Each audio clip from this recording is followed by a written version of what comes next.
For 10 years, every single day, Maria sat on the same wooden bench in the park.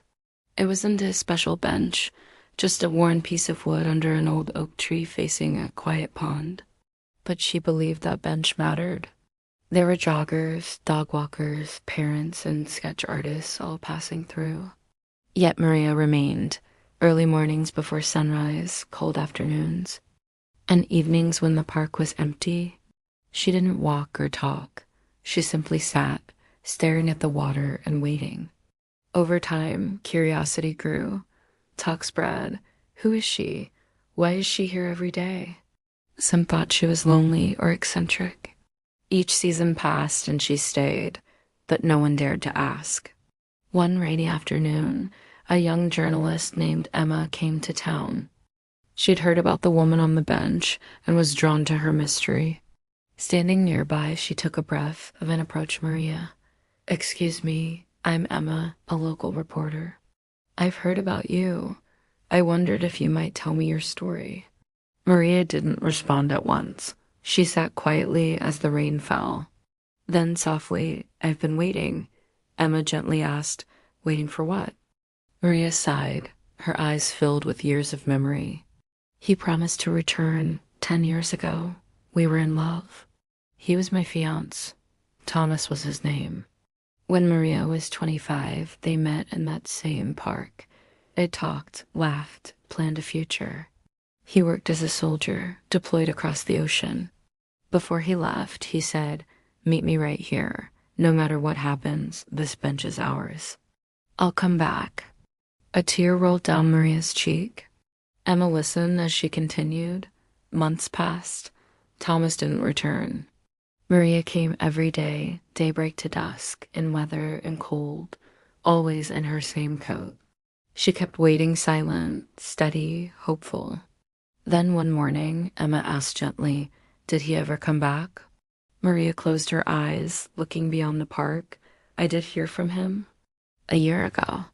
Her voice trembled as she explained. "I got a letter. Not from him directly, but from someone in the military. They said he had written it before his final mission. He knew it might be his last. He wanted me to know through it." She paused, and Emma waited. "In that letter, he said he loved me, that he always had. He said that if I opened the letter, he knew he wasn't coming home, and he mustn't wait. He said I deserved happiness, that I should live my life fully." Emma placed a hand over Maria's. "How did that feel?" Maria took a breath.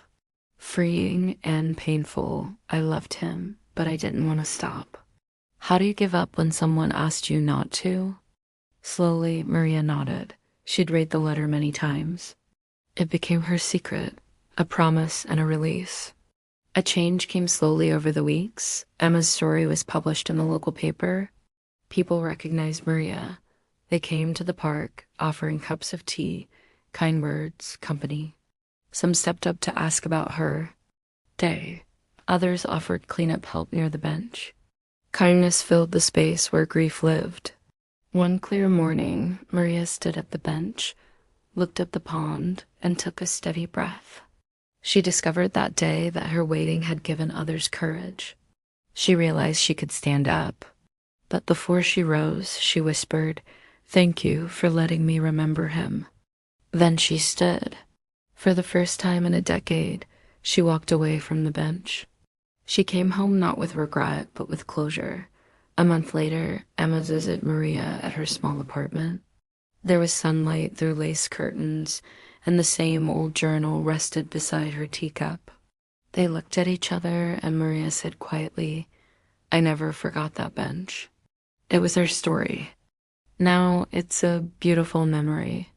I'm ready to start my next chapter.